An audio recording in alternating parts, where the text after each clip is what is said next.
धैर्यं यस्य पिता क्षमा च जननी शान्तिश्चिरं गीहिनी सत्यं मित्रमिदं दया च भगिनी भ्राता मनः संयमः शय्या भूमितले दिशोऽपि वशनं ज्ञानामृतं भोजनम् इति यस्य कुटुम्बिनो वदसखे कस्माद् भयं योगिनः।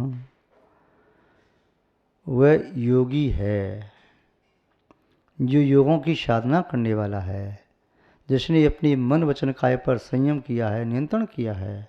वह योगी है जो पापों से अलिप्त है। वह योगी है जिसने अपनी कषायों को शमशान भेज दिया है, मृत्यु के घाट उतार दिया है, अथवा कोई और कषाय किंचित रह गई तो संयम के कारागार में डाल दिया है। वह योगी है जो नित्य आत्मा का आनंद लेने वाला है, समता का रस पीने वाला है।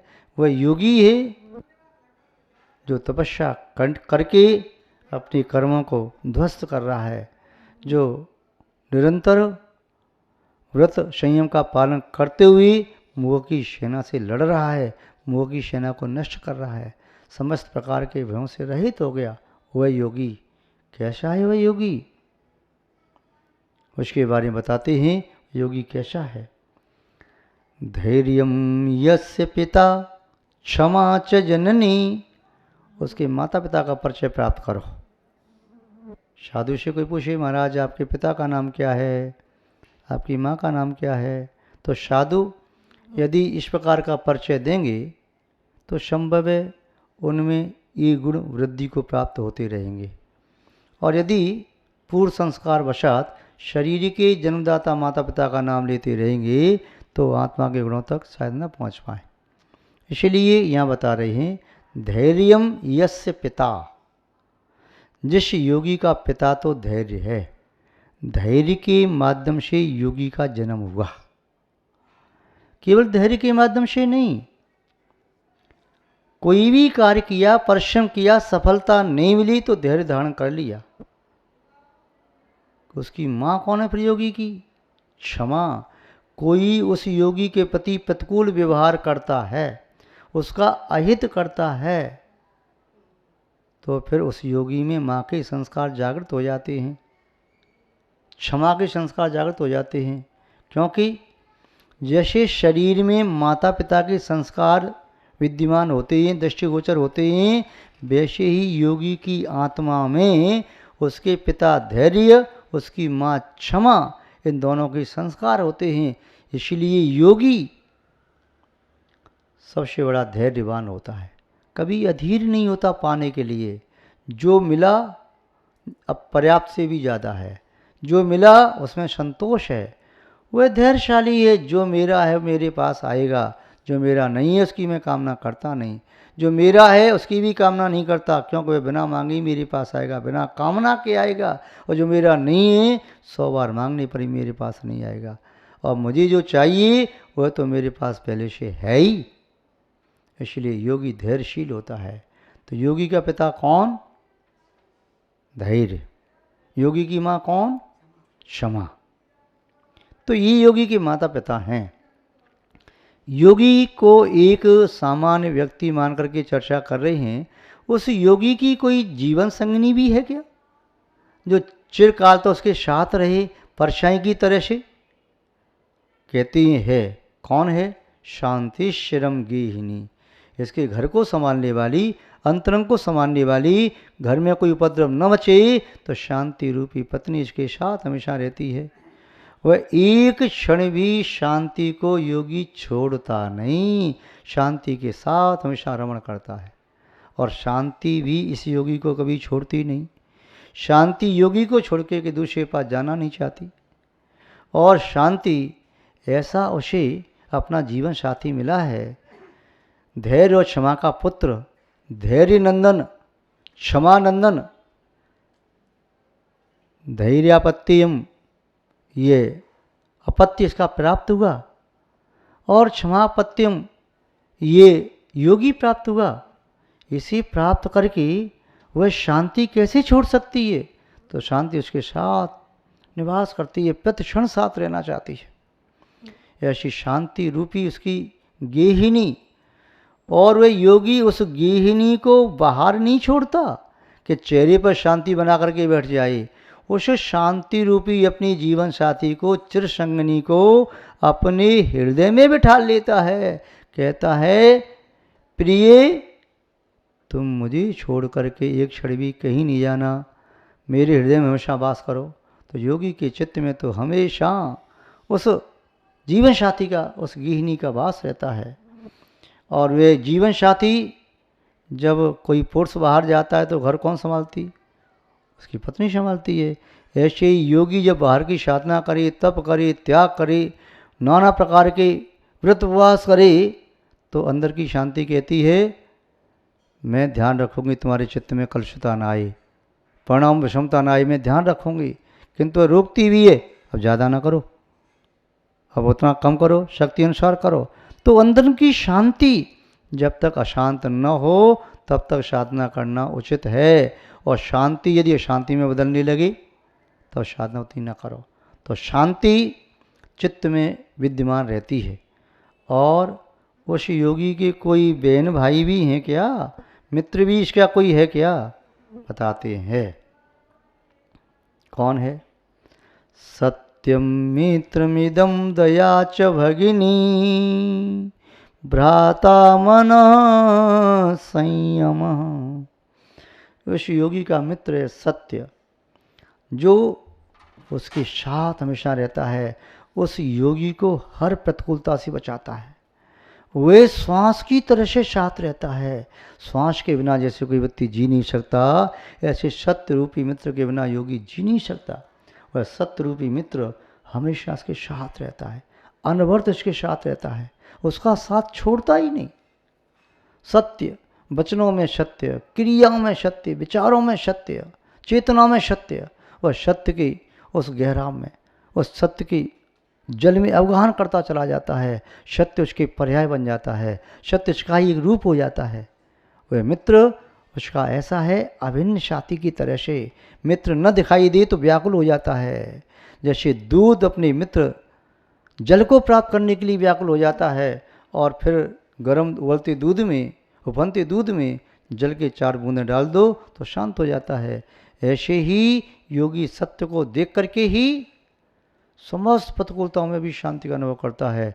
वह सोचता है, मेरे साथ सत्य तो है, सब कुछ चला जाए, तन चला जाए, वचन चले जाए, मन चला जाए, कुछ भी चला जाए, मेरे पुण्य को भी कोई छीन के ले जाए, कुछ परवाह नहीं, किंतु सत्य मेरे साथ है तो सब कुछ मेरे साथ है। उस योगी का और परिवार क्या है? भाई बहन। क्योंकि भाई का बहन के प्रति बड़ा अनुराग रहता है। भाई बहन का संबंध विश्व एक ऐसा संबंध है जिससे पवित्र संबंध दूसरा नहीं माना जा सकता। क्या है उसका भाई बहन का संबंध? किसके साथ वह बहन जैसा व्यवहार करता है? कौन है वह? दया च भगिनी। और योगी हमेशा करुणाद्र रहता है, दया से युक्त रहता है। वह दया रूपी बहन जिसने योगी रूपी बालक को, अपने छोटे भाई को गोदी में खिलाया है, दया के द्वारा वह परपालित है। वह योगी बहन का स्नेह पा करके, दया के संस्कार प्राप्त करके वह योगी और भी बलवान होता है। उसे स्नेह मिल रहा है अपनी दया रूपी भगिनी का। दया रूपी बहन अपने भाई को छोड़ती नहीं, अपने भाई को देख देख करके जीती है। दया उसके चित्त में जो आविर्भूत होती है तो योगी का जब विकास होता है, चेतन गुणों का विकास होता है, तो बहन को और आनंद आता है, बहन और मुखर हो जाती है। वह दया संतुष्ट होती है अपने भाई के अभ्युदय को देख करके। और इस योगी का भाई कौन है? भ्राता मन संयम। इस योगी का भाई है मन पर संयम धारण करना। कई बार शरीर पर संयम करना बड़ा आसान होता है। शरीर की चेष्टाएं नियंत्रित की जा सकती हैं, वचनों पर नियंत्रण किया जा सकता है, कि मन पर नियंत्रण करना बड़ा कठिन है। किंतु मन संयम उस योगी का भाई है। जो भाई उसके साथ रहता है, उसका भाई बाजू की तरह से है, कंधे की तरह से है, वह उसका हमेशा साथ देने वाला है। मन संयम योगी के साथ रहता है। और क्या इसका वैभव बताते हैं, शय्या भूमि तले दिशोपि वसनम। इस योगी की बड़ी उत्तम शैया है।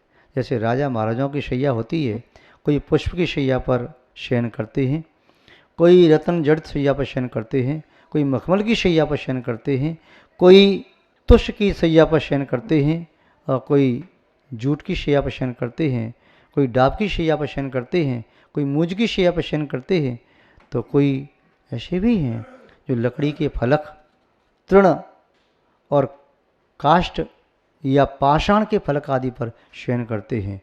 तो पुनः योगी की शैया क्या है? सबसे उत्तम शैया, जिस शैया को उसे कोई छीन नहीं सकता। भूमि तले, भूमि तल ही उसकी विशुद्ध शैया है। जिस शैया पर आनंद का अनुभव करता हुआ, चेतना के साथ भोग भोगता हुआ, वे अपनी शांति रूपी चिरसंगनी के साथ भोग भोगता हुआ परम आनंद का अनुभव करता है।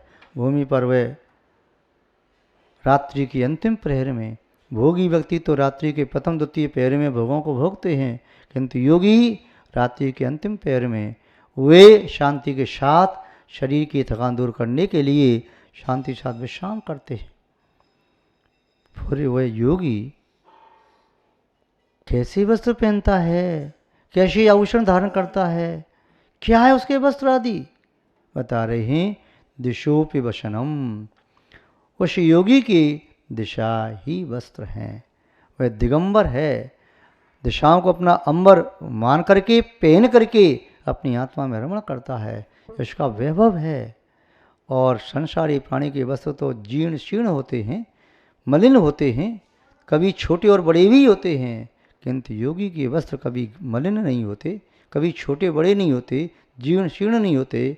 वह तो यावत जीवन दिशाओं को वस्त्र मान करके वह चलता है। एक बार दिशाओं को वस्त्र बना के पहन लिया तो जीवन में द्वारा वस्त्र बदलने की आवश्यकता नहीं पड़ती। अब ये ऐसा योगी है निर्भीक, फिर खाता क्या है? ज्ञानामृतम भोजनम, निरंतर ज्ञान रूपी अमृत का पान करता है। कभी स्वाध्याय के माध्यम से, स्वाध्याय के भी 5 वेद, कभी वाचना के माध्यम से, जिनेन्द्र भगवान द्वारा प्रणीत, आप्त द्वारा प्रणीत, गणधर परमेश्वर द्वारा संग्रहित, मुनियों द्वारा लिपिबद्ध जो आश परंपरा के पोषक शास्त्र हैं, उन शास्त्रों का स्वाध्याय करता है, अपनी बुद्धि को परिपक्व बनाता है, पढ़ता है पढ़ता है पढ़ता है। व्यक्ति पढ़ेगा नहीं तो आगे की बात समझ में नहीं आएगी, सामने वाला कितना भी समझाए, किंतु जब स्वयं पढ़ने की लगन लग जाती है तो पढ़ता जाता है पढ़ता जाता है, नई नई बातें आती हैं और समझ में आता चला जाता है। वाचना के उपरांत फिर भी कोई बात समझ में नहीं आई तो फिर क्या करता है? प्रश्ना, पूछता है अपने गुरुजनों से, भगवंतों से, ऋषियों से, तीर्थंकरों से पूछता है कि मैंने ऐसा पढ़ा है, स्वाध्याय किया है, क्या इसका अर्थ यही है? अन्य तो नहीं है, अन्यथा तो नहीं है, विपरीत तो नहीं है, संशय तो नहीं है। पूछता है। जब उसके पूज्य जन, गुरुजन उसका समाधान कर देते हैं तो स्वीकार करता है। और क्या करता है? वह समाधान रूपी अमृत का पान करता है, वाचना के से ज्ञानामृत का पान करता है। तो उसके उपरांत एकांत में बैठ करके तत्व चिंतन करता है, तत्व चिंतन का अमृत पीता है, चिंतन करता है तत्व के बारे में, पदार्थ कैसा है, ऐसा क्यों है, ऐसा क्यों नहीं, खूब चिंतन करता है। और जब उसे अंतर आत्मा से उत्तर आने लगती है, अनुभव के उत्तर आने लगते हैं, वह आनंद से झूम उठता है। फिर वह जिस तत्व का चिंतन किया उसका बार बार फिर रिवीजन करता है, उसको पुनरावृत्ति करता है बार बार, जिससे विस्मृति में ना जाए, जिससे स्वप्न में भी उसे वही प्रकार का ज्ञानवत पान करने के लिए मिले। कभी मूर्छा आ जाए तभी उसका धर्म ध्यान टूटे नहीं, इसलिए बार बार उसकी पुनरावृत्ति करता है। और इसके उपरांत फिर कोई व्यक्ति हित की कामना से उसके सामने आ जाए तो उन्हें भी वही ज्ञान का अमृत पिलाता है। ऐसा नहीं कि वह स्वयं अकेला पी जाए, दूसरे को न दे। कोई सामने त्रिशातुर दिखाई देता है तो फिर वह व्यक्ति ज्ञानामृत का पान उसे कराता है, और इतना पान कराता है कि सामने वाला व्यक्ति भी तृप्त हो जाता है। पान कराते कराते भी उसे आनंद आता है। ऐसा नहीं है कि पान कराते समय आनंद नहीं आ रहा हो। धर्म का अमृत पिलाते समय, धर्मोपदेश देते समय भी योगी आनंद का अनुभव करता है।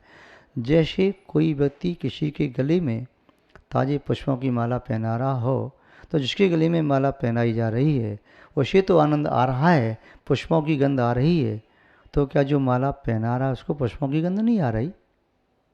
आती है, अवश्य आती है। ऐसे ही योगी ज्ञानामृत का पान स्वयं करता है और दूसरों को ज्ञानामृत का पान कराता है, तब निस्संदेह दोनों को बड़ी आनंद का अनुभव होता है। महान भाव। फिर आगे बताया, ही एते यश कुटुंबिनो बद सके, निश्चय से जिसका ऐसा कुटुंब परिवार है, यही है, दूसरा नहीं है। हे सखे अमित बताओ तो सही, जिसके ऐसे कुटुंबी जन हैं, कस्मात वयम योगिनः, उस योगी को संसार में किस प्रकार का है। आप भी यदि पूर्ण निर्भीक बनना चाहते हो तो योगी बनने की भावना भाओ, योगी बनने की साधना करो, योगी बनने के लिए उपासना करो। योगी बनने के लिए चित्त तुम्हारा व्याकुल हो जाए तो योग साधना तुम्हारे अंदर से प्रकट होगी। योग साधना करने वाला ही योगी बन जाता है। महान भाव। आप भोगों से विरक्त होकर के योग साधना करने में समर्थ हों, ऐसी हम आपके प्रति मंगल भावना भाते हैं और इन्हीं मंगल भावनाओं के साथ अपनी शब्द श्रृंखला को विराम देते हैं। जय बोलिए श्री शांतनाथ भगवान की, परम पूज्य आचार्य गुरुदेव श्री विद्यानंद जी महाराज की, अहिंसामय विश्व धर्म की।